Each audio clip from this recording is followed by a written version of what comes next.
ప్రకాశించుచున్నావు నాపై సమాధానమై సదాకాలము నన్ను నీతో నడిపించుచున్నావు ప్రీతికై సియోనులో మహోన్నతుడా యేసయ్యా సియోనులో నీ అభిషేకమే పరమానందమే నీ అభిషేకమే పరమానందమే ఆడెదగుదిగానము కొనియాడెదగినామము ఆడెదగుదిగానము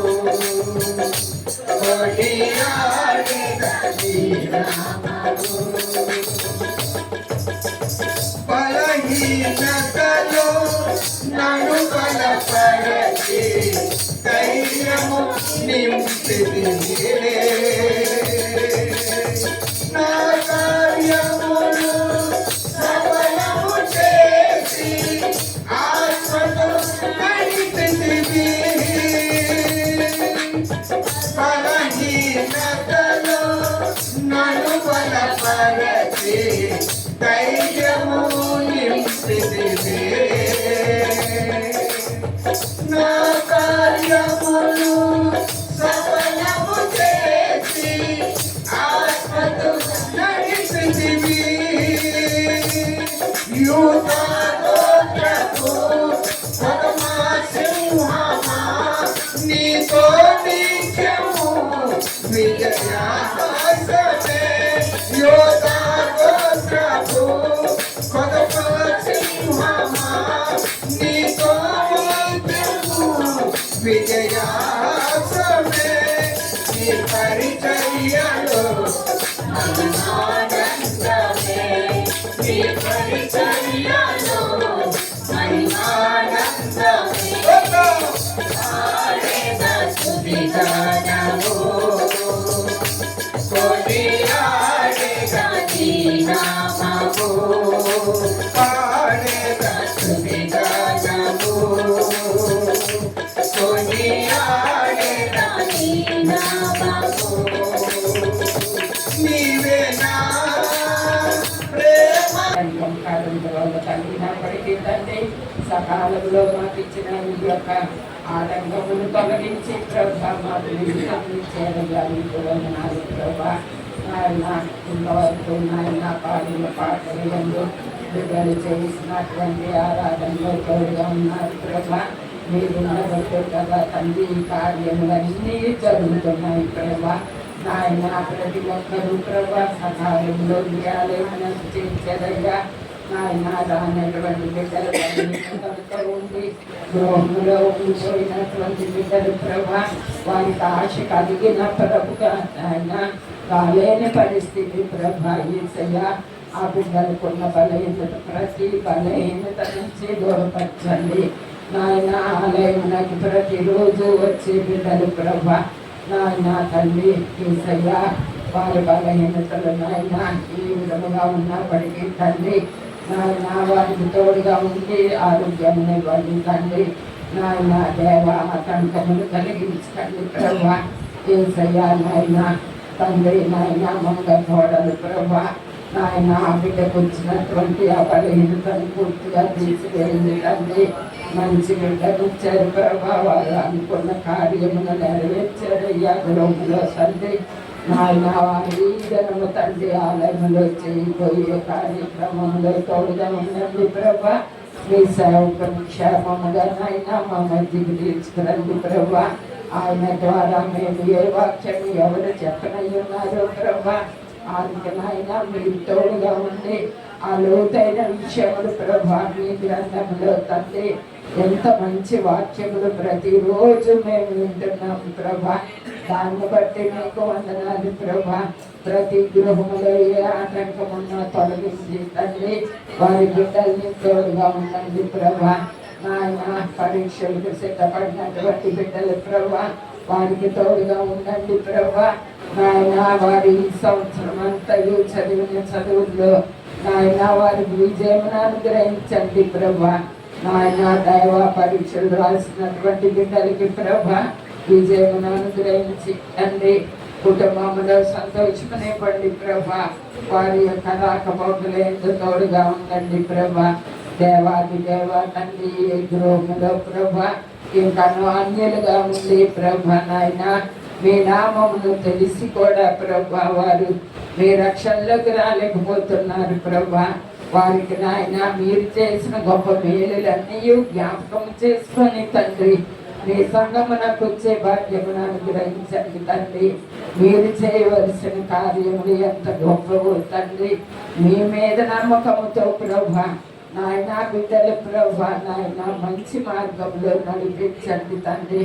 మీకు వ్యతిరేకముగా నడుచుకోకుండా ప్రభా బిడ్డలందరినీ ప్రభా మీ కాపుదల్లో ఉంచండి తండ్రి. యేసయ్యా ఏ బిడ్డలకి ఏ కార్యం ఏ గృహంలో జరగాలో ప్రభా ఆ బిడ్డలు తండ్రి ఉదయ కాలమున ప్రభా మిమ్మల్ని స్థితించగా తండ్రి ఆ బిడ్డలకి తోడుగా ఉండండి ప్రభా. నాయన బయటికి వెళ్తున్నటువంటి వారు ఉద్యోగరీత్యా బయటకు వెళ్తూ తండ్రి వారి క్షేమంగా గృహములకు చేరుకునే భాగ్యమును దయచేయండి తండ్రి. యేసయ్యా గర్భిణీ స్త్రీలను దీవించండి. క్షేమమైన తండ్రి ఆరోగ్యమైన ప్రసవమును దయచేయండి తండ్రి. చంటి బిడ్డల్ని సంఘములో బిడ్డలందరికీ తండ్రి బిడ్డలను అనుగ్రహించారయ్యా. ఆ బిడ్డలందరికీ తోడుగా ఉండి మీ కృపతో నింపండి ప్రభా. నాయన తర్వాత సత్య కుమార్తె ప్రభా నా డ్యూటీ విషయంలో తండ్రి ఆ బిడ్డ నాయన తండ్రి ఏ ఆటంకం రాకుండా ప్రభా అక్కడ నేను అందరికీ తెలిసిన వాక్యాలు తీసుకుంటున్నాను. కాకపోతే దాంట్లోని కొన్ని చెప్పుకుందాం. యోగు గారి కోసం అయితే చాలామంది చెప్తున్నారు, మొత్తంగా ఎవరు చెప్పట్లేదు. నాకు వినాలని ఆసక్తిగా ఉంది. అయితే నేనే చదువుకున్నాను అనమాట. చదువుకునేటప్పుడు అప్పుడు నేను చెప్పగలనా లేదని చూసుకుంటే కొన్ని మాటలు నేను తీసుకున్నాను యోగు గారి కోసం. కొన్ని యోగు అధ్యాయంలోంచి యోగు గారు 1:8-9 అండి నేను చదువుతాను. అందుకు యెహోవా నీవు నా సేవకుడైన యోగు సంగతి ఆలోచించితివా? అతడు యథార్థవంతుడు న్యాయవంతుడై దేవుని యందు భయభక్తులు కలిగి చెడితనమును విసర్జించిన వాడు. భూమి మీద అతని వంటి వాడు ఎవ్వరూ లేరంట. యోగు గారు యథార్థవంతుడు, దేవుని యందు భయభక్తులు, న్యాయవంతుడు, దేవుని యందు భయభక్తులు అండి. ఈరోజు నా టాపిక్ అంతా ఏంటంటే యథార్థవంతుడు నీతివంతుడు కాదు, భయభక్తుల కోసం నేను చెప్పాలని ఆశపడుచున్నాను. దేవుని యందు మనకు భయము భక్తి ఉంటేనే మనం ఏమైనా చేయగలం. అలాగా దేవుని యందు భయము భక్తి యోగు గారికి ఎక్కువే ఉంది కాబట్టి తనకు వచ్చిన శ్రమలన్నింటినీ అతను ఎలా జయించాడో మనం చూద్దామండి. తనకి అపవాది వచ్చి యోగు గారిని ఎవరండి శోధిస్తారు? దేవుడు శోధించడు కదండి. అపవాది వస్తుంది అనమాట, వచ్చి దేవునితో మాట్లాడుతుందంట. మాట్లాడి నీ యోగుకి అన్ని నువ్వు ఇచ్చి ఉన్నావు కాబట్టి అతని యథార్థంగా నీతిగా భయభక్తులు కలిగి ఉన్నారు అని అనేసి దేవునితోని ఎవరు మాట్లాడతారండి? అక్కడ అపవాది మాట్లాడుతుంది. యోగు ఊరికే దేవుని యందు భయభక్తులు కలవాడా? అతనికి అన్ని నువ్వు ఇచ్చావు కాబట్టి అతను దేవుడిని నమ్ముతున్నాడు, దేవుని యందు భయభక్తులు ఉన్నారంటే అతనికి అన్నీ ఉన్నాయి అన్నమాట. అతను ఒక రాజుగా ఉన్నారు ఇక్కడ. నీవు అతనికి అన్నీ ఇచ్చావు కాబట్టి అతని ఇంటి వారు అందరినీ కలిగి ఉన్న సమస్తమును కూడా చుట్టూ యోబు గారికి ఏం చేశారు, కంచి వేశారటండి. అన్నీ ఉన్నాయి, అతనికి బిడ్డలు ఉన్నారు, ఆస్తులు ఉన్నాయి, బంగారం ఉంది, పొలాలు ఉన్నాయి, గొర్రెలు ఉన్నాయి, పనికత్తెలు ఉన్నారు, అందరూ ఉన్నారు కాబట్టి అతను అంతా ఉన్నాయి కనుక అతను కంచెలో ఉన్నాడు. అంటే అన్నీ ఉన్నాయి, అంటే ధనవంతులు అనమాట. ధనవంతులు ఉన్నారు కాబట్టి అతను యథార్థవంతుడు, నీతివంతుడు, దేవుని యందు భయభక్తులు కలిగి ఉన్నారని అపవాది దేవునితోని మాట్లాడుతుందండి. అయితే 11వ అధ్యాయము చూస్తున్నాను. అయినను నీవు ఇప్పుడు నీ చేయి చాపి అతనికి కలిగిన సమస్తమును మొత్తిన ఎడల అతను నీ ముఖము ఎదుటనే దూషించి నిన్ను విడిచిపోవును. చూడండి, అన్నీ ఇచ్చారు కాబట్టి అతను భయభక్తులు ఉన్నాయి, యథార్థవంతుడు, నీతివంతుడు అని చెప్తున్నారు. అవన్నీ మీరు మొత్తిన ఎడల అంటే అవన్నీ తీసేస్తే అప్పుడు దేవుణ్ణి దూషిస్తారని అపవాది అనుకున్నారండి. అనుకుంటే అవన్నీ అతనికి ఉన్నాయి కాబట్టే కదా, ఇదిగో అతను కలిగిన సమస్తమును నీ వశమునున్నవి. దేవుడు అపవాదితో మాట్లాడుతున్నారు. ఏమని? యోబు గారి విషయంలోని దేవుడికి సాతాను అక్కడ మాట్లాడుకునేటప్పుడు పర్మిషన్ అనేది దేవుడే ఇచ్చాడటండి. ఏమని? దేవుడు ఇచ్చాడు, అతనుకున్న సమస్తాన్ని నువ్వు తీయడానికి కూడా నేను అధికారం ఇస్తున్నానని దేవుడే ఇచ్చాడటండి. అక్కడ నేను ఇది చదివినప్పుడు చాలా ఆశ్చర్యపడిపోయాను. ప్రభువా, ఏంటో మాకున్న సమస్తాన్ని తీయడానికి కూడా నువ్వు అధికారం ఇస్తావా అనేసి నేను చదువుతున్నప్పుడు నాకు చాలా కన్నీళ్ళు కూడా వచ్చాయండి. అలాగా అతనుకున్నవన్నింటినీ తీసేసి నీ వశంలో ఉంచుకో, అతనికి ఏ మాత్రము హాని చేయకూడదని దేవుడు చెప్పాడంట. అతనుకున్నవన్నీ నువ్వు తీసేయి, కానీ అతనికి మాత్రము ప్రాణహాని చేయడానికి వీలు లేదని దేవాది దేవుడే, యెహోవా దేవుడే సాతానికి చెప్పారటండి. తీసివచ్చు అనేసి పర్మిషన్ ఇచ్చారు. అక్కడ ఒక దినము యోబు కుమారులు కుమార్తెలు తన ఇంటి వారందరూ భోజనం చేస్తున్నారంట. చేసుకునేటప్పుడు ఒక దూత వచ్చిందటండి. అతని యొద్దకు ఒక దూత వచ్చి ఎద్దుల్ని, నాగల్ని, దున్నుచు గాడిదలు, వాటికి సమీపంలో ఉన్న వాటిలన్నింటినీ కూడా ఏం చేసిందని అంటే ఖడ్గంతో ఒక పనివారిని హతం చేసిందంటండి. అంటే బిడ్డలందరూ భోజనం చేస్తూ సంతోషంగా గృహంలో ఉండేటప్పుడు అతనికి ఉన్నవన్నీ కూడా అతను అంటే ప్రాపర్టీ అనమాట. ఆ రోజుల్లోనైతే ఇప్పుడంటే ఇల్లు, ఆస్తులు, పొలాలు ఇలా ఉన్నాయి. అప్పుడు ఏంటంటే పశువులు పెంచుకొని వాళ్ళ ప్రాపర్టీలు అప్పుడు అలా ఉండేవి పాతకాలంలో. అయితే ఒక దూత వచ్చిందటండి. వచ్చి అతనికి ఉన్న ఆ సమస్తాన్ని కూడా ఒక ఖడ్గంతోని పనివారందరినీ, అక్కడ పని చేస్తున్న పనికత్తెలను కూడా హతం చేశారంటండి. హతం చేస్తే ఒక అతను వచ్చారంట. ఒక అతను వచ్చి ఈ మాటని నేను నీకు చెప్పడానికే నేను వచ్చాను అని అనేసి ఒక అతను వచ్చి చెప్తారట. అలా చెప్తూ ఉండగానే రెండోసారి ఏమవుతుందంటే దేవుని అగ్ని ఆకాశం నుండి పడి గొర్రెలను, పనివారిని రగులబెట్టి కాల్చి వేసిందంటండి. రెండోసారి ఇప్పుడు ఇక్కడ సమస్తాన్ని కోల్పోయారు, ఆస్తి అంతా కోల్పోయారు. వెంటనే కూడా అక్కడికి వచ్చి అగ్ని ఏం చేసింది, ఆకాశం నుంచి పడి గొర్రెల్ని, పనివారిని కూడా రగులు పెట్టి కాల్చిందంటండి. అగ్నితోని మన కళ్ళ ముందు ఏవైనా అలాగా కాలిపోతే మనకు ఎంత బాధ అనిపిస్తుందండి. అలా కాలిపోతూ ఉన్నాయని ఇది జరిగి అయిన తర్వాత వెంటనే ఇంకొకరు పరిగెట్టుకొని వచ్చి ఇలాగ అవి కూడా మీవి ఇలాగ అగ్నిలో దహించిపోయాయని చెప్తారటండి. మూడోసారి ఏమొచ్చి కల్దీయులు కూడా 3 సమూహాలుగా వచ్చి వెంటల మీద పడి వాటిని కొనిపోయి ఖడ్గం చేత పనివారిని చంపారటండి. వెంటనే మూడోసారి కూడా కల్దీయులు సమూహం అంతా వచ్చి కూడా అక్కడ ఉన్న సమస్తాన్ని కూడా నాశనం చేసిందంట. ఒంటెల మీద పడి ఖడ్గం చేత పనివారిని అందరినీ అక్కడ కూడా మూడోసారి చంపేశారంటండి. నిజంగా చూడండి, ఒకేసారి మనకి ఏవైనా సమస్యలు వస్తే ఒక్కొక్క సమస్యనే మనం తట్టుకోవాలంటే చాలా కష్టంగా ఉంటుంది. అలాంటిది అంత అధికారంలో ఉండిన ఒక అతను ఎంత యథార్థవంతుడైన, నీతివంతుడైన, సమస్తము ఒక్కొక్కటి పోతున్నాయని తెలిసేసరికి ఎలాంటి వారికైనా బాధ అనేది ఉంటుందండి. ఉండి అయితే అక్కడ మూడోసారి కూడా కల్దీలు వచ్చి అలా చేశారు కదండి. అక్కడ గొప్ప సుడిగాలు వచ్చి అరణ్యం అంతానటండి. అరణ్యంలోంచి వచ్చి 4 మూలలు కూడా కొట్టేసిందంటండి. అంటే సుడిగాలంటే తెలుసు కదండి, ఎక్కువ సముద్రంలో మనకి ఇలాగ రౌండ్గా వస్తుంది, అలాగా ఎక్కువ అక్కడ చూస్తాం. దగ్గర అయితే మట్టి అప్పుడప్పుడు మనకి ఇలాగ రావడం చూస్తుంటాం. అలా కూడా వచ్చి అలా కూడా నాశనం చేస్తాయటండి. అలాగా వాళ్ళకున్న ఆస్తులు అన్నీ కూడా అలా పోయాయి, పనికత్తెలు పోయారు. బిడ్డలందరిని బట్టి అతను చింతించలేదంటండి. చింతించకుండా ఏం చేశారో చూద్దాము. యోబు లేచి తన పై వస్త్రమును చింపుకొని తల వెంట్రుకలను గొరిగించుకొని నేల మీద సాష్టాంగపడి నమస్కారం చేసి ఇట్లనెను. చూడండి, అవన్నీ కోల్పోతే ఎవరైనా ఎంత దుఃఖిస్తాం కదండి. మనం ఎవరికైనా వస్తాయి అది బాధ అనేది. కానీ అతను ఎంత దేవుని యందు భయభక్తులు కలిగి ఉన్నారో ఒక్కసారి మనం ఆలోచించుకుంటే, ఇక్కడ అతను సాష్టాంగపడి తలంతా తీయించుకున్నారంటండి. తల తీయించుకోవడం అంటే ఎవరికైనా ఒక అందం మనకు పోయేటట్టే ఉంటుంది. గుండె చేయించుకుంటే ఎవరికైనా సరే, స్త్రీలకు మనకు ఎక్కువ ఇష్టమే తల అంటే. మా పాప అయితే తల ఈ చదివినప్పుడు తల ఊడిపోతే ఎంత సఫర్ అయిపోయిందో, అమ్మ తల ఊడిపోతుంది అని. ఇంకా అంటే అలా ఒక్కొక్క ఇష్టం ఉంటుంది. అలాంటిది అంత అధికారంలో ఉండి, అంత ఆస్తి ఉండి, అన్ని ఉండి తలంతా తీయించుకొని సాష్టాంగపడి దేవుని ఎదుట అక్కడ ఏమని ప్రార్థించారో ఒకసారి చూద్దాము.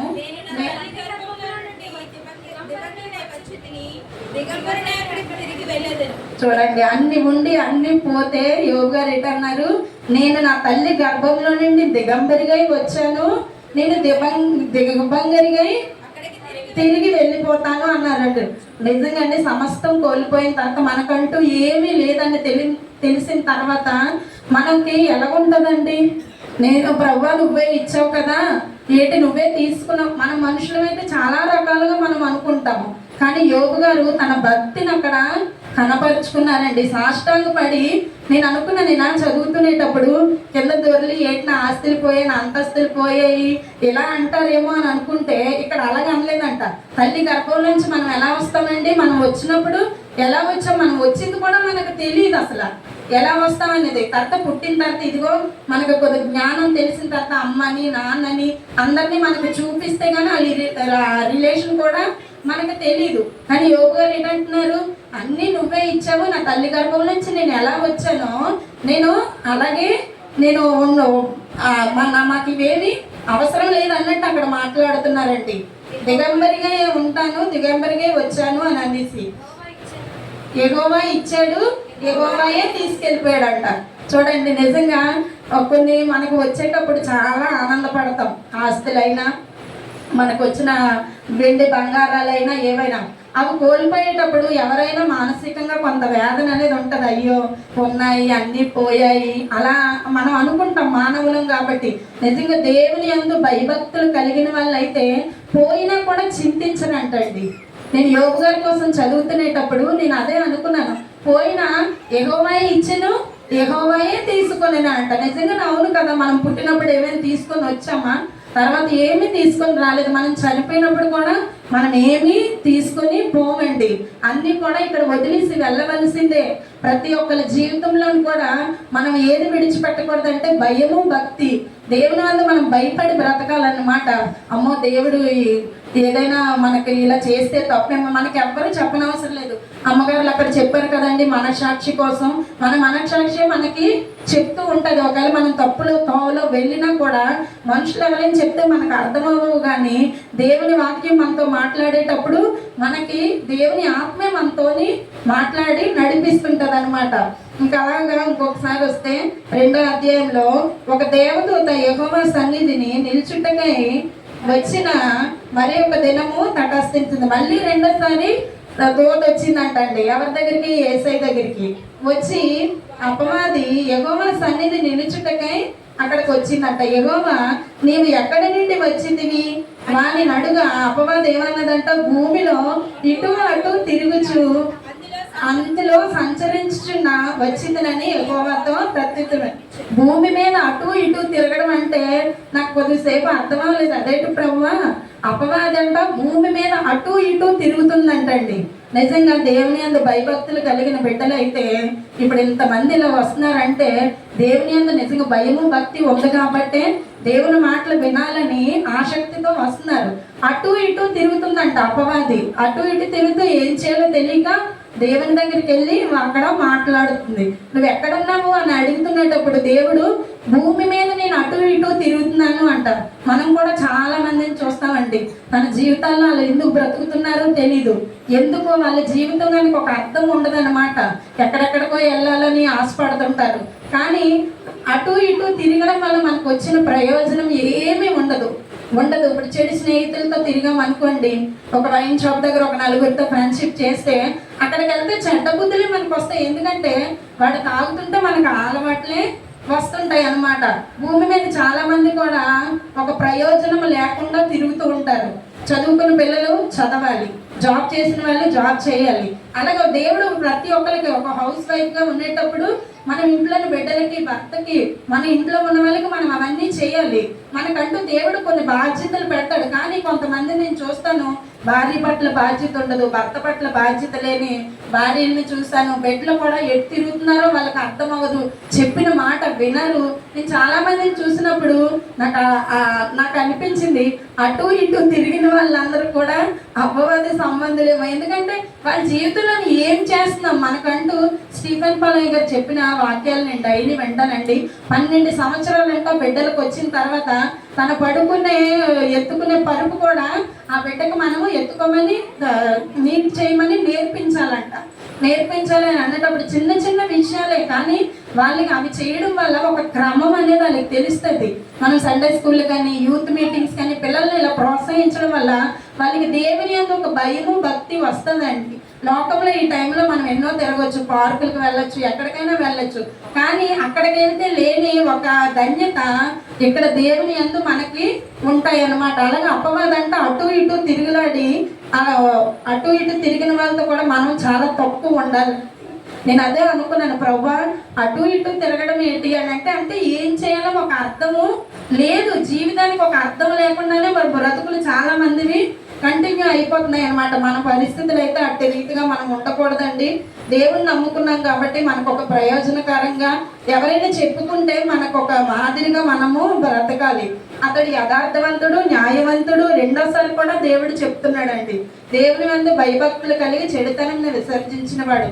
భూమి మీద అతని వంటి వాడు ఒక్కరు కూడా లేరటండి. చూడండి, యోబు గారు నిజంగా ఎంత దేవునిలోని అతను ఈ ఆస్తులు కోల్పోయినా, ఈ పశువులు కోల్పోయినా, పనికంతలు కోల్పోయినా, అగ్ని వచ్చి దగించిన ఒంటెలు ఆయనకున్న సమస్తము కోల్పోయినా కూడా అలాగ గుండు చేయించుకొని సాష్టాంగపడి, ప్రభువా నువ్వే ఇచ్చావు, నువ్వే తీసుకున్నావు, నేను నా తల్లి గర్భం నుంచి ఎలా అయితే వచ్చానో నేను అలాగే ఉన్నానని కూడా అతను ఏమి కూడా నిరాకరించలేదటండి.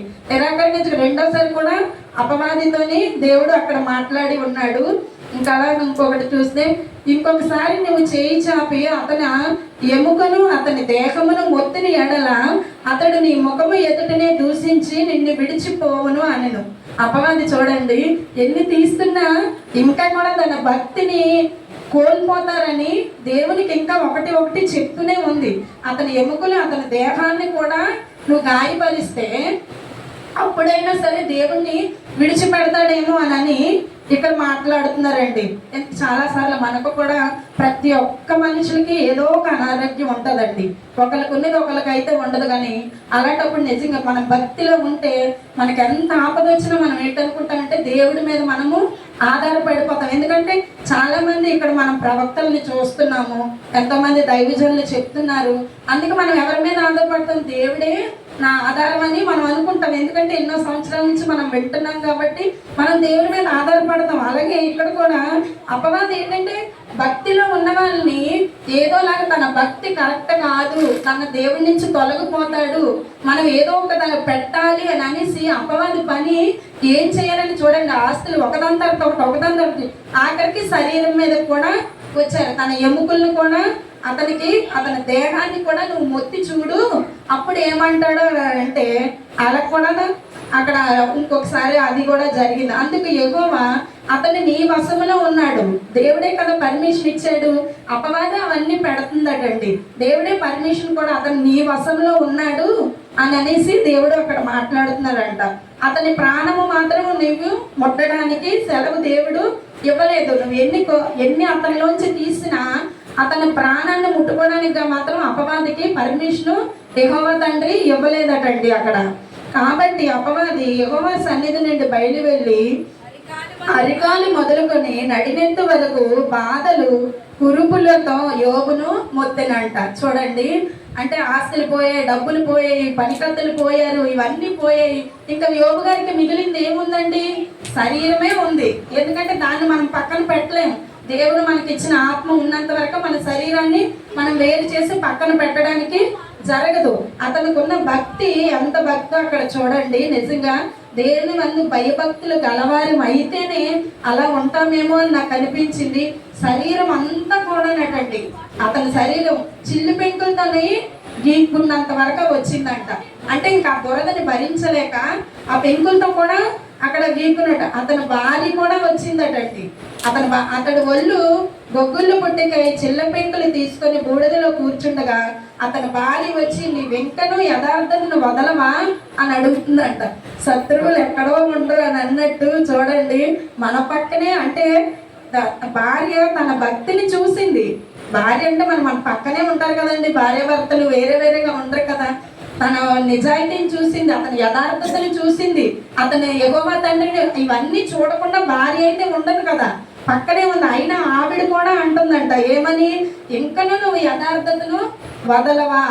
అయినా అక్కడ దేవుని యందు భయభక్తులు అతనికి ఉన్నాయి కాబట్టి యథార్థతను కూడా వదలలేడండి.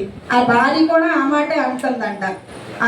అందుకతడు మూర్ఖురాల్లాగా నువ్వు మాట్లాడుకో, నువ్వు మాట్లాడుచున్నావు మూర్ఖురాల్లాగా. అంటే చూడండి, భార్యకి చెప్తున్నాడు, నువ్వేంటి అంటే శరీరం ఇలాగ అయిపోయింది కదా, నువ్వు అలా చెప్తే వినేస్తాడేమో తను అనుకుంది, కానీ నువ్వు మూర్ఖురాల్లాగా మాట్లాడొద్దు అనేసి యోబు గారు తన భార్యకి చెప్తున్నారటండి. అక్కడ నీవు మాట్లాడుచున్నావు, మనము దేవుని వల్ల మేలే అనుభవిస్తామా, కీడు మనము అనుభవించమా తగదా అని అంట. అంటే చూడండి, అన్ని కంఫర్ట్స్ మనకుంటే దేవుడిని వస్తాము, స్తుతిస్తాము. ఈరోజు నేను వచ్చినాడు కరెంటు పోయింది, అయితే నేను ఒక నిమిషం అనుకున్నాను, ప్రభా అక్కడే మేము చేసుకుంటాము, ఎప్పుడు లోనే కదా అని అనుకున్నాను కరెంట్ లేకపోతే. అయితే లోనకు రాగానే ఇంకా కరెంట్ వచ్చింది. యోబు గారు పాటలు అవి పాడుతున్నారు. నేను కొన్ని వీడియోస్ దేవుని చూసేటప్పుడు హోసన్న గారు అక్కడ అవుతున్నాయండి, టెరైవ్ వేశారు పైన, కిందన కూర్చున్న వాళ్ళందరికీ కూడా ఎంత చెమటలు పడుతున్నాయో, కానీ వాళ్ళు అక్కడ ఆరాధన చేయడం మాత్రం మానేయలేదనమాట. ఇంకా రాగానే ఇక్కడ అన్ని ఏసన్న గారు పాటలే పాడడం, మేము గుడారాల పండగకి వెళ్ళకపోయినా యోగ గారు ఇక్కడ పాటల ద్వారా మాకు పాడి వినిపించారు ప్రభువా అని అనుకున్నాను. నిజంగా ఎన్నో లక్షల జనాలు అంటండి, నేను చూసాను ఆ సెల్లోని. ఆ టేరాలే వేస్తున్నారు. అవి ఇప్పుడు ఎండాకాలం గుంటూరు అంటే అక్కడ చుట్టుపక్కల అన్ని మిరపకాయలే పండుతాయండి, ఆ వేడి ఇంకా ఎక్కువ ఉంటుంది. కానీ వాళ్ళకి దేవుని మీద ఒక ఆశ అన్నమాట, వెళ్ళాలి, వినాలి. ఆ దేవుని భయము భక్తి ఈ రెండు ఉంటేనే మనం ఏమైనా చేయగలము. భయము భక్తి లేకపోతే మాత్రం మనం రాలేము, రాబుద్దేదు. ఎందుకంటే ఈ సమయంలో ఇంటి దగ్గర పడుకోవచ్చు, టీవీ చూడొచ్చు, సీరియల్స్ చూడొచ్చు, ఎక్కడికైనా బయటికి వెళ్ళొచ్చు, ఎన్నో చేయొచ్చు. కానీ దేవుని యందు భయభక్తులు మనం కలిగి ఉంటేనే దేవుని యందు మనము నడుచుకోగలం అన్నమాట. అయితే చూడండి, అలా మూర్ఖురాల్లాగా నువ్వు మాట్లాడదు, దేవుడి వల్ల కీడే వస్తుంది, మనకున్నవన్నీ అయితే అనిపిస్తాం, కీడు వస్తే మనం అనుభవించమా అని భార్యకి చెప్తున్నారటండి. నిజంగా భార్యాభర్తలు చాలాసార్లు ఇంట్లో ఎన్నో అనుకుంటాం, కానీ కీడొస్తే నువ్వు అనుభవించు అనేసి ఏ భర్త మనకి చెప్పరు. ఎందుకంటే నేను చూసుకుంటానమ్మా, నేను బాగా చూసుకుంటాను, నీకేమీ అవ్వదులే, అలా ప్రేమించిన వాళ్ళు ఉన్నారు, బాధ్యత లేకుండా తిరిగిన వాళ్ళు ఉన్నారు. కానీ కీడొచ్చినా మనం అనుభవించాలని చెప్పే భర్త ఉండడము నిజంగా అది ఒక ధన్యతనండి. ఎందుకంటే ఆ రోజుల్లోని యోబు గారు అలా చెప్పబట్టే ఈ రోజు ఇక్కడ పరిశుద్ధ గ్రంథంలో అతను లిఖించబడ్డారు. నిజంగా కొన్ని మనకి అంటే మంచి విషయాలు అయితే మనం సాక్ష్యాలు చెప్తామండి. నేను చాలా మందిని గమనించాను, మనల్ని ఎవరైనా ఏమైనా అనుకుంటారని కొన్ని విషయాలు మనం చెప్పం, కానీ చెప్పకపోయినా అందరికీ తెలుస్తాయి. నేను చాలాసార్లు గమనించాను, తెలియదు అని అనుకుంటాం. కానీ అయ్యగారు చెప్పారు, ఏ సాక్ష్యం అయినా మనం సిగ్గుపడకుండా చెప్పాలటండి. సిగ్గుపడకుండా చెప్పినప్పుడే దేవుడు ఇంకా మన జీవితాల్లోని ఇంకా అనేక సాక్ష్యాలుగా మనం ఉండొచ్చు, లేకపోవచ్చు, కానీ మన సాక్ష్యము బ్రతికే ఉంటుంది. పలానా రోజు పలానా మనిషి చెప్పారు, ఇలా సాక్ష్యం, ఆ సాక్ష్యం ద్వారా మేము ఆదరణ కలిగి సాక్ష్యాలు చాలా మంచిదండి. అవకాశం ఉండేటప్పుడు ఈ జ్వరం వచ్చింది, దగ్గు వచ్చింది, ఇవన్నీ ఏంటంటే వేడి నుంచి చిన్న వస్తాయి, కానీ మన ప్రాణాల మీదకి వచ్చినవి కొన్ని ఉంటాయి, ఫైనాన్షియల్గా కొన్ని ఉంటాయి. కానీ మనం సిగ్గుపడవలసిన అవసరం లేదు. ఎందుకంటే మనం దేవునికి ఇక్కడ సాక్షిగా నిలబడితే మన బట్టి అనేకులకి అది దేవుని మాటలు మనం ఇచ్చిన వాళ్ళం అవుతాం. ఎవరో మనల్ని ఏమనుకున్నా మనం భయపడవలసిన అవసరం లేదండి. ఎందుకంటే దేవుని సువార్త ప్రకటించిన వాళ్ళందరూ కూడా చాలా తగ్గించుకొని దేవుని యొక్క భయభక్తులు కలిగి దేవునిలో ఉండి చాలా అవమానాలను పొందారు. పెద్ద పెద్ద దైవజనులు అందరూ పాస్టర్స్ చెప్తున్నారు, వాళ్ళని కించపరిచిన వాళ్ళు లేరా? ఒకసారి కామెంట్స్ ఓపెన్ చేసి చూడండి. వాళ్ళు పడే శ్రమ వెనకాతలు ఎంత ఉందో తెలీదు. పిల్లలు ఏంటంటే యవనస్తులు తెలియక చిన్న కామెంట్ పెట్టేస్తారు. అక్కడ ఆ పెట్టిన దానికి వాళ్ళకి వాల్యూ తెలియదు కాబట్టి, భయము భక్తి లేదు కాబట్టి అలా పెడుతున్నారు. నిజంగా ఇంట్లో తల్లిదండ్రుల భయము భక్తి చెప్తే మనం ఒకళ్ళకి అలా పెట్టకూడదనే జ్ఞానం వాళ్ళకి ఉంటుందన్నమాట. పరిచయం చేయడం అంటే అంత సులువు కాదండి. అక్కడ పెద్ద పెద్ద సేవకులు చేసేటప్పుడు చిన్నతనమైన సేవ అయినా ఏదైనా సేవే, మొదటి నుంచే మెట్లు పైకెక్తాం కానీ పైనుంచి కిందకి ఎవరు రాము. మనం అది గ్రహించాలి. ఏ దైవజనులైనా మనం ఒక మాట అనడానికి కూడా లేదు. ఎందుకంటే వాళ్ళ భారం చాలా వెనకాతల ఎక్కువ ఉంటుంది. అది మనం వాళ్ళు చేసిన దానికి తెలియకుండా ఇలా చేస్తే బాగున్ను, అలా చేస్తే బాగున్ను ఒక మాట చెప్పడం చాలా సులువే, కానీ దాన్ని ప్రయాణం చేయడం అనేది ఎంత కష్టమో వాళ్ళ సాక్ష్యాలు మనం వినేటప్పుడు అర్థమవుతుంది. ఇప్పుడు గొడవల పండుగ అక్కడ అవుతుంది. యేసన్న గారి సాక్ష్యం ఎంత పెద్ద సాక్ష్యం అండి. అతను ఎన్ని శ్రమలు పడ్డాడు. అతను ఉమ్ము కూడా అన్నంలో వేయించుకున్నారంటే నిజంగా అలాగ ఎవరైనా ఇప్పుడు ఉమ్ము వేయించుకున్నంత అయితే ఏసై కూడా ఎక్కడ నాకు అన్నంలో ఉమ్ము వేయించుకున్నారని చూడలేదు. కానీ అతను భక్తి ఎలాగుంది, ఒకరు వచ్చి ఉమ్ము వేసినా కూడా దాన్ని అతను స్వీకరించి కలిపి తిన్నారనేసి నేను అది చదివినప్పుడు నేను చాలా ఆశ్చర్యపడిపోయాను అనమాట. అలా చెప్పుకోవడానికి ఆ రోజు అతను సిగ్గుపడలేదు కాబట్టి ఈ రోజు అతను లేని రోజు కూడా తన సాక్ష్యం అనేది బ్రతికే ఉంది. తన సేవకులు చేస్తూనే ఉన్నారు, మనకి ఇలా వస్తూనే ఉన్నాయి. ఇప్పటి వరకు మనం మాట్లాడుకుంటున్నాం. అందుకే దైవజనులు ఎవరైనా వ్యర్థంగా ఒక మాట మనం పలకూడదండి. వాళ్ళ బ్రతుకు ముందు మనం మైక్ పట్టుకొని మాట్లాడిందే చూస్తాం, కానీ వెనకత్తలు వాళ్ళు పడే శ్రమ, ఆవేదన. ఇప్పుడు ఇది ప్రిపేర్ అవ్వడానికే నేను వారం రోజుల నుంచి ప్రేయర్ చేసుకొని రాసుకొని ఎలా చెప్పాలి చిన్న చిన్న వాక్యాలుగా మనం అంటే అంత చెప్పేటప్పుడు వాళ్ళ శ్రమ ఎంత ఉంటుందండి. కష్టాన్ని తెలియకుండా మనం ఎవరి కోసం కూడా మాట్లాడే ఆ రైట్స్ అయితే మనకు లేవని నేను అనుకుంటున్నానండి. అయితే చూడండి, నోటి మాటతో కూడా యోబు గారట పాపం చేయలేదటండి. అక్కడ ఆస్తులు పోయాయి, అంతస్తులు పోయాయి, శరీరం కూడా అక్కడ పోయింది, భార్య కూడా సహకరించలేదు. నువ్వు మూర్ఖురాల్లో మాట్లాడకని దేవుడి వల్ల మేలే అనుభవిస్తామా, కీడు అనుభవించమని. యోబు ఈ సంగతుల విషయం అందును యోబు నోట్లోంచట ఒక మాట కూడా దేవుడిని అనలేదటండి. ప్రభా ఎందుకు నాకు ఇలా చేసావు, నేనేమైనా తప్పు చేశానా అని కూడా అనలేదంట. కీడైనా మేలైనా అనుభవించడానికి సిద్ధంగా ఉన్నారంట అక్కడ యోబు గారు. చూడండి, అయితే స్నేహితులు కూడా తర్వాత యోబు గారిని చాలా మాటలు అంటారటండి. అవన్నీ బోల్డ్ ఉన్నాయి. నీ భక్తి నీకు ధైర్యం పుట్టించదా, నీ యథార్థ ప్రవర్తన నీ నిరీక్షణకు ఆధారము కాదా అని అడుగుతున్నారంట. నీ భక్తి చూడండి, నువ్వు చేసిన భక్తి. అక్కడ కూడా స్నేహితులు ఏం చేస్తున్నారు, అంత మంచితనమే ఉంది నాకు, ఇక్కడ ఎక్కడ కూడా అతను చెడ్డవాడని నేను చదవలేదండి. 4-5 సార్లు చదివాను, ఎక్కడైనా చెడ్డవారుగా ఉన్నారేమో అని అనేసి. అతను చెడ్డవారు ఏం కాదు, యథార్థత ఉంది, నీతి ఉంది, భయభక్తులు ఉన్నాయి. అయినా సరే స్నేహితులు కూడా చూడండి ఇక్కడ ఏంటంటున్నారు, నీ భక్తి నీకు ధైర్యం పుట్టించదా, నీ యథార్థ ప్రవర్తన నీ నిరీక్షణకు ఆధారం కాదా అని. అంటే కించపరిచే మాటలండి. దేవునిలోని ఎదిగే వాళ్ళకి ఎవరి స్థాయిని బట్టి వాళ్ళకు ఉన్న ఇది ఉంటుంది. నేనైతే చిన్న చిన్న చెప్పగలను, అమ్మగారులు అయితే ఇంకా ఎక్కువ చెప్పగలరు, ఇంకా కొంతమంది చెప్పలేరు. అలాగే ఒక్కొక్కరు ఒక్కొక్కలాగా ఉంటారు. అందరూ మనకి ఉన్న చేతుకున్న 5 వేళ్ళే మనకు ఒకలాగా ఉండవు. అలాంటప్పుడు మనం ఎవరి భక్తినైనా మనము తక్కువ ఎక్కువ చెప్పడానికి మనకు అర్హత లేదు. దొంగని ఎక్కడండి దొంగ, నువ్వు నాకు పరలోకంలో ఉంటావని యేసయ్య ఎక్కడ చెప్పానండి? దొంగని సిలువు పక్కన చెప్పాడు. అతను ముందంతా అతను బ్రతికిన బ్రతుకు ఎలా ఉంది? దొంగని ఎవరైనా మనం వెల్కమ్ చేస్తామా? మన ఇంటికి వచ్చి అన్ని చోరీ చేసిన వాళ్ళని తీసుకెళ్ళిపోయిన వాళ్ళు మనం వెల్కమ్ చేస్తామా? కానీ చివరి గడియలో అక్కడ దేవునికి సిలువేసిన పక్కనే ఉన్నారు. అప్పుడు కూడా నువ్వు నాతో పరలోకంలో ఉంటావని ఒక దొంగకి దేవుడు చెప్పగలిగినప్పుడు మనుషులుగా ఉండి మనము ఇన్ని సంవత్సరాలు ఇంత భక్తిలో ఉండి ప్రతి ఒక్కరి భక్తిని కూడా కించపరిచి వాళ్ళ తప్పులు చూసే అర్హత మనకు లేదు. దైవజనులు అంటే అది ఇప్పుడు మన కంఫర్ట్లో ఉండొచ్చు, కానీ దేవుడు మాత్రం మన బిడ్డలకి బైబిల్లోనే ఉంటుందండి, నా సొంత మాటలు కాదు. ఆశీర్వాదాలు అంట 1000 తరాలు ఉంటాయంట. నేను చేసే మంచి మన బిడ్డలకి నేను చనిపోతాను 1000 తరాలు ఉంటాయి. శాపాలు కూడా ఉంటాయటండి, 4 తరాలు ఉంటాయంట. రాయయ్య గారు చెప్పినప్పుడు అది నా మైండ్లో ఉండిపోయింది. ఎవరిని మనం బలపరచాలి. ఎవరైనా భక్తిలో తక్కువ ఉన్నారనుకోండి, ఒకవేళ మనం భక్తిలో ఉన్నాం, మనకి దేవుని వాక్యం తెలుసు, రుచి చూసాం, దీన్ని తిన్నాం, మనం ఏం చెప్పాలి వాళ్ళకి? వాళ్ళ పరిస్థితిని అనకూడదు. ఒక దొంగ రావచ్చు, ఒక వ్యభిచారి రావచ్చు, దేవుని సన్నిధికి ఎన్నో బాధల్లో ఉన్న వాళ్ళు రావచ్చు. ఎవరైనా 10 ఆజ్ఞల్లో ఏముంది? నిన్ను వలె నీ పొరుగు వారిని ప్రేమించమని ఉంది. అన్నీ మనకు తెలుసు, అన్నీ తెలుసు, కానీ మనం ప్రతి ఒక్కరిని తక్కువలోనే చూస్తాం. ప్రతి ఒక్కరి భక్తిని మనం తక్కువలోనే చూస్తాం. అలా చూడడానికి మనకి ఏం రైట్స్ ఉన్నాయండి? ఒకరిని మనం జడ్జి చేయడానికి ఎవరికి అర్హత లేదు. ఉన్నాదని మనం అనుకోని కంఫర్ట్లో మనం ఉంటే మనుషులు ఎవరు బుద్ధి చెప్పకపోయినా చెప్పేవాడు ఎవరు ఉంటారు? దేవుడు చెప్తాడండి.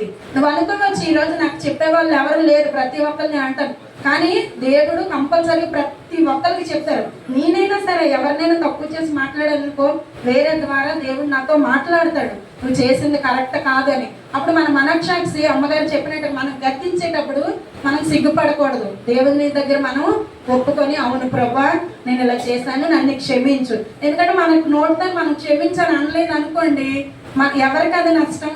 మనకే నష్టం. అలా కూడా ఇక్కడ ఉన్నది. దేవుని భయభక్తులను కూడా మనము ఉన్న వాళ్ళని మనం తక్కువ చేసి మాట్లాడకూడదు. బలాఢ్యుడా నోటి ఖడ్గము నుండి వాడి చేతుల నుండి ఆయన దరిద్రులను రక్షించును. చూడండి, ఎవరైనా దరిద్రత స్థితిలో ఉంటే మనం ఏమనుకుంటాం? వాళ్ళ పరిస్థితి ఇంతే, వాళ్ళు అలాగే ఉంటారు, వాళ్ళ బ్రతుకులు మారవని మనం అనుకుంటాం. కానీ దేవుడు ఏంటంటున్నాడు? వాళ్ళని రక్షిస్తాడటండి. ఎవరినైనా కానీ అలాంటి ఉన్న వాళ్ళని దేవుడే రక్షిస్తాడట, మనుషులు ఎవరు కాదు, దేవాది దేవుడే రక్షిస్తాడు. కావున వేదనను నిరీక్షను కలుగును, అక్రమంగా నోరు మూసుకొనుము. దేవుడు గద్దించు మనుష్యుడు ధన్యుడు. ఇప్పుడు నేను ఏదైనా తప్పు చేశాను అనుకోండి, దేవుడు నన్ను మొత్తాడు అనుకోండి, నాకు శిక్ష పడిందని మనుషులు అనుకుంటారు, కానీ నేను ధన్యుడిని. ఎందుకు?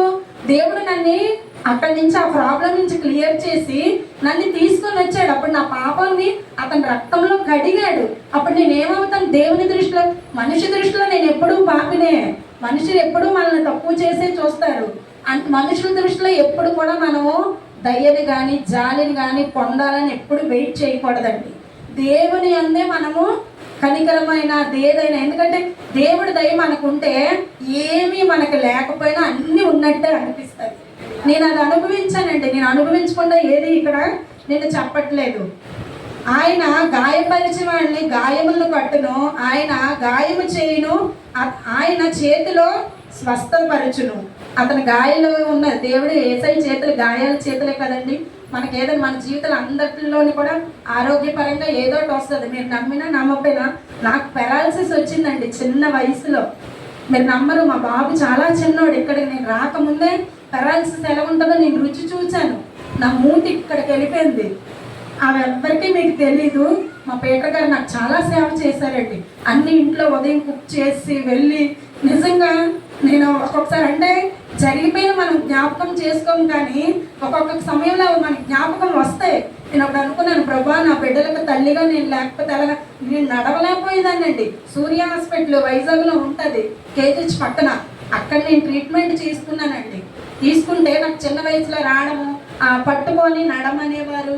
నిజంగా ఈ రోజు నా అవయవాలన్నీ కూడా దేవుని కృపలోని బాగానే ఉన్నాయి. నా మూడు పక్కకు వెళ్ళింది, పక్కకు వచ్చింది. ప్రతి ఒక్కరి జీవితంలో కూడా సాక్ష్యం అనేది ఉంటుందండి. ఉంటేనే మనం ఇంకొకరికి చెప్పగలము. సాక్ష్యం దేవుని నమ్ముకున్న బిడ్డలు ఎవరికైనా సాక్ష్యాలు ఉంటాయండి. సాక్ష్యం లేదంటే కొంతమంది సిగ్గుపడి చెప్పరు. అనారోగ్యం వల్ల అవ్వచ్చు, ఫైనాన్స్ వల్ల అవ్వచ్చు, బిడ్డల వల్ల అవ్వచ్చు, భర్త వల్ల అవ్వచ్చు. ప్రతి ఒక్కరి జీవితంలో కూడా సాక్ష్యాలు అనేవి ఉంటాయి. నేనే అనుకుంటాను, ఒకప్పుడు మా అమ్మ నాన్న అలా ఉన్నారు, ఇప్పుడు ఇలా ఉన్నారు. ఒకప్పుడు అలా ఉన్నారు, ఇలా ఉన్నారు. ప్రతి ఒక్కరి దేవుడు యోబు గారికి ఇచ్చిన ఆ రోజుల్లో, అంటే ఇదంతా యోబు గారు అంటే పాత గ్రంథమే కదండి, యెహోవా తండ్రితోనే ఉన్న భయభక్తుల్లో ఉన్న గ్రంథం. యేసయ్య వచ్చిన తర్వాతది కాదు ఇది, ముందునే. అప్పుడే భయభక్తుల్లో దేవుడు అంటే యెహోవా తండ్రి. మన తండ్రి తెలుసు కదండి, తండ్రి, కుమార, పరిశుద్ధాత్మ. పాత నిబంధన అంతా యెహోవా తండ్రి, కొత్త నిబంధన అంతా యేసయ్య. ఇప్పుడు మన మధ్య సంచరించిన దేవుడు పరిశుద్ధాత్మ దేవుడు. అలాగా ప్రతి విషయంలో కూడా మనకు సహాయం చేస్తాడండి. ధనం విషయంలో కొన్ని విషయాల్లో మనం అనుకుంటాం, ఇంత మన కోల్పోయాను ప్రభువా, నాకు వస్తుందా రాదా, మనం ఎన్నెన్నో అనుకుంటాం. కానీ దేవుడు అందరికీ సహాయం చేస్తాడండి. ఎవరిని విడిచిపెట్టే దేవుడు ఎంత మాత్రం కూడా కాదు.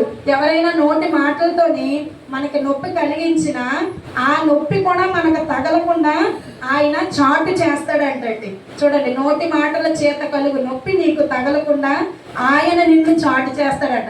ఎవరైనా మన కోసం మాట్లాడుకునేటప్పుడు మీరు తిరిగి వాళ్ళకి సమాధానం ఇవ్వకూడదు. ప్రభువా, ఇంటికి వెళ్ళి వాళ్ళ కోసం ప్రేయర్ చేస్తే దేవుడే మనకి కాపుదల ఇస్తాడటండి.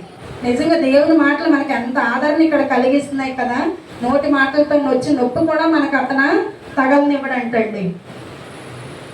యోబు గ్రంథము 5:19 19:14. నా బంధువులు నా యొద్దకు రాక ఉన్నారు, నా ప్రాణ స్నేహితులు మరిచిపోయి ఉన్నారు. నా ఇంటి దాసదాసి జనులు నన్ను అన్యునిగా ఎంచెదరు. చూడండి, యోబు గారికి ఉన్న భక్తి, యథార్థత, అతని భయభక్తులు అందరికీ తెలుసు. నీతిమంతుడని తెలుసు. తెలిసినా కూడా ఆస్తులు, అంతస్తులు, శరీరం అన్నీ పోగానే సొంత బంధువులే అక్కడ ఏమంటున్నారు, నా బంధువులు రావట్లేదటండి ఎవరును. ప్రాణ స్నేహితులు కూడా మర్చిపోయారంట. ప్రాణ స్నేహితులు అంటే ప్రాణమైనా ఇచ్చేస్తామని అంటారు. మనకు అన్నీ ఉండేటప్పుడు అందరూ ఉంటారండి. నిజంగా నేను నా జీవితంలో అనుభవించమే చెప్తున్నాను. మనకు అన్నీ ఉండేటప్పుడు అందరూ ఉంటారు.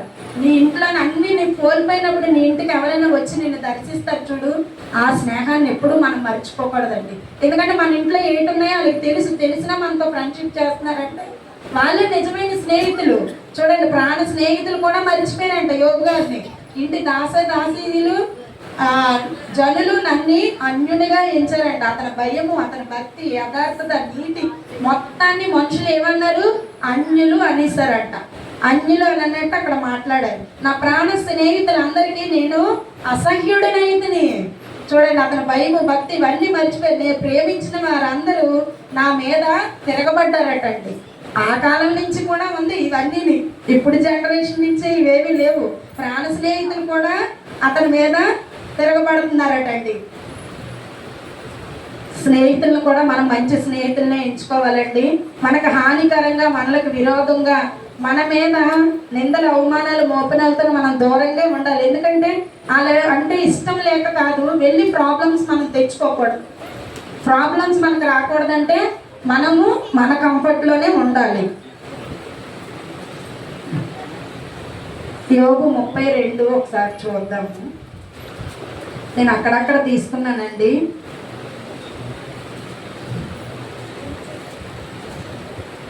నా అంతరంగమునున్న ఆత్మ నన్ను బలవంతము చేయుచున్నది, నా మనస్సు తెరవబడినది. చూడండి, అక్కడ దేవునితోని యోబు గారు ఎక్కువ మాట్లాడుకోవడం వల్ల దేవుని ఆత్మతోనే అక్కడ మాట్లాడుతున్నారని ఇక్కడ వాక్యంలో ఉన్నది. దేవుడు ఏమాత్రము దుష్కార్యము చేయుడు, సర్వశక్తిమంతుడు, న్యాయము తప్పడు. దేవుడు ఎప్పుడు కూడా మనకు అన్యాయం చేయాలని అనుకోడండి. స్నేహితులందరూ అతన్ని అంటున్నారు, కానీ దేవుడిని దగ్గర అతని భక్తిని అతను కోల్పోలేదు. దేవుడు ఏమాత్రము దుష్కార్యము చేయుడు, సర్వశక్తులు, న్యాయము తప్పడు. ఒకవేళ మనకి ఏదైనా కీడు వచ్చింది అనుకోండి, దాని వెనకాల మేలు దాగి ఉంటుంది అని అంటారు. ఎందుకు? మనం సాక్షిగా నిలబడాలంటే మనకు పడాలండి, కొన్ని మాటలు ఉండాలి, కొన్ని అవమానాలు రావాలి. అవన్నీ వస్తేనే నేను బలంగా మాట్లాడగలము, ఇక్కడికి వచ్చి సాక్షిగా నిలబడగలం అన్నమాట. అవన్నీ మనకు లేకపోతే మనం చెప్పుకోలేమన్నమాట.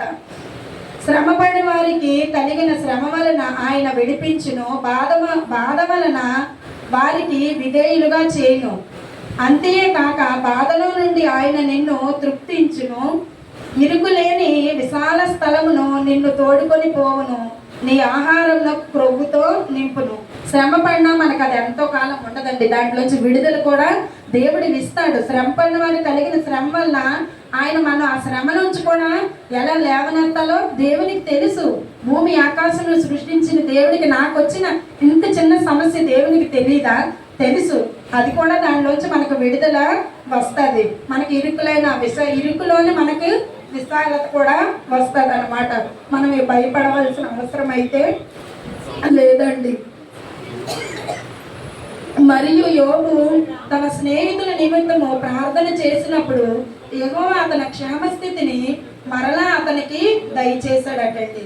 చూడండి, యోబు గారిని అందరూ దూషించారు, భార్య దూషించింది, ఆ స్నేహితులు కూడా అన్నారు. కానీ యోబు గారు ఏం చేశారట? స్నేహితుల కోసము ప్రార్థన చేశారటండి. నేనేమి ఇక్కడ సొంత మాటలు ఏం చెప్పట్లేదండి, బైబిల్ చదివి దీంట్లో చెప్తాను.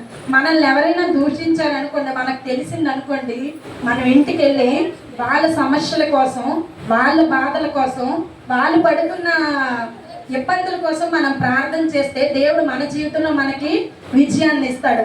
అది కూడా నేను చూశానండి. స్నేహితుల కోసం ప్రార్థన చేసిన తర్వాత అతని క్షేమస్థితి మరలా అతనికి దేవుడు దయచేశాడంట. దయచేసి మరియు యోబునకు పూర్వము కలిగిన దానికంటే రెండింతల అధికముగా యెహోవా అతనికి దయచేశారటండి. ముందు స్థితిని అంతటినీ కూడా అంతా పోయి రెండింతలు ప్రతిదీ కూడా. అప్పుడు అతని సహోదరులు, అతని అక్క చెల్లెళ్ళు, తనకంటూ అతనికి పరిచయం లేని వారును వచ్చి అతనితో కూడా ఇంటన అన్నపానములు పుచ్చుకున్నారటండి. ఏ స్నేహితులైతే ధృవీకరించారో, ఎవరైతే కాదన్నారో, ఇతనికి అన్ని రెండింతల ఆశీర్వాదాలు వచ్చినప్పుడు అందరూ వచ్చారటండి. వచ్చారంట, వాళ్ళతో కలిసి తిన్నారంట, అతనితో దుఃఖించారంట, నోదార్చారంట. అతనికి ఇంకాను ఒకడు బంగారు ఉంగరాలు కూడా తెచ్చి ఇచ్చారటండి. కష్టంలో ఉండేటప్పుడు రాలేదు, కానీ అన్ని మళ్ళీ రెండింతల ఆశీర్వాదం రాగానే వచ్చారటండి. చూడండి, మనం ఎవరి కోసమైనా ప్రార్థనే చేయాలండి. దేవుల్లో ఉన్న భక్తిని మనం ఎప్పుడు కూడా విడిచిపెట్టగలడు. మరియు అతనికి 7 కుమారులను 3 కుమార్తెలు మళ్ళీ పుట్టారట. 3 కుమార్తెలు ఉన్నారు. వాళ్ళు చాలా అందమైన బిడ్డలు దేవుడించాడంట. దేశమంతటా యోబు కుమార్తెలంట సౌందర్యమైన బిడ్డలు ఎవరు లేరటండి. అటు తర్వాత యోబు గారు ఎన్ని కాలాలు బ్రతికారండి? 140 సంవత్సరాలు మళ్ళీ బ్రతికారటండి. తర్వాత వృద్ధాప్యంలోకి వచ్చిన తర్వాత, వృద్ధుడైన తర్వాత దేవుని యందు నిద్రించారట. దేవుడు ఎవరిని విడిచిపెట్టడండి. ఆ కాలంలో యోబు గారిని ఎలా విడిచిపెట్టలేదో ఈ కాలంలో కూడా మనల్ని విడిచిపెట్టలేదు. స్నేహితులు మన మీద దూషిస్తారు, బంధువులు దూషిస్తారు, మన బిడ్డలు కూడా మనకు ఒక్కొక్కసారి వ్యతిరేకులు అవుతారు. అయినా సరే మనం చేయవలసింది ఏంటంటే దేవుని యందు భయభక్తులు మనము విడిచిపెట్టకూడదు అనమాట. విడిచిపెట్టకపోతే దేవుడు మనకి అన్నీ ఇస్తాడు. ఒక చిన్న 2 పాటలు చిన్నవేనండి. నీకు మేడున్నా మిత్తున్నా, పెద్ద గడ్డ మీద నీవున్నా, యేసయ్య లేకున్నా నీకున్నదంతా సున్నా. మేడున్నా మిత్తున్నా, పెద్ద గడ్డ మీద నీవున్నా, యేసయ్య లేకున్నా నీకున్నదంతా సున్నా. హల్లెలూయా. దేవుడు అలాగే మనకి ఎన్నున్నా ఉండకూడదని కాదు, దేవుడిస్తే అనుభవిస్తాం. లేనినప్పుడు కూడా మనం దేవుడి మీదే ఆధారపడిపోయి స్తుతించాలి. ఇంకొకటి చిన్నదేనండి, అది కూడా అది మధ్యలోంచి పాడుతున్నాను. మనుషులము సిన్న తలుపులు కొన్నైనను, నాకై నువ్వు తెరచినవి అనేకములు. మన వేదనలో నిన్ను విడిచి పరిగెత్తినను, నన్ను వెంటాడి నీ సేవను చేయించితివే. నా ఆధారమా, నా దైవమా, పిలిచిన ఈ పిలుపునకు కారణమా. ఈ పాట చాలా బాగుంటుందండి, అందరూ వినండి, యూట్యూబ్లో ఉంటుంది. మనుషులు ఎప్పుడు కూడా మనం చేసే ప్రతి పనిని ఏం చేయాలంటే క్లోజ్ చేయాలని చూస్తారు. దేవుడు ఏం చేస్తాడంటే దాన్ని విప్పి సాక్షిగా నిలబెడతాడండి. ఇది నేను ఎవరినో మాట్లాడాలని కాదు, నా జీవితంలో నేను అనుభవించినవి. నేను సాక్షిగా చెప్తే నన్ను చూసి ఏమో ఇక్కడ మేము ఉన్నాం చెప్పలేము, ఎప్పుడు ఎవరు ఎక్కడ ఉంటాము, మాదేమి ఇక్కడ సొంత గృహం కాదు, కానీ నా మాటలు ఇంకొకరికి సాక్షిగా ఉండాలని నా ఆశ అండి. ఏమైనా తప్పులు ఉంటే నన్ను క్షమించండి. దేవుడు ఈ వాక్యాన్ని దీవించి ఆశీర్వదించను గాక.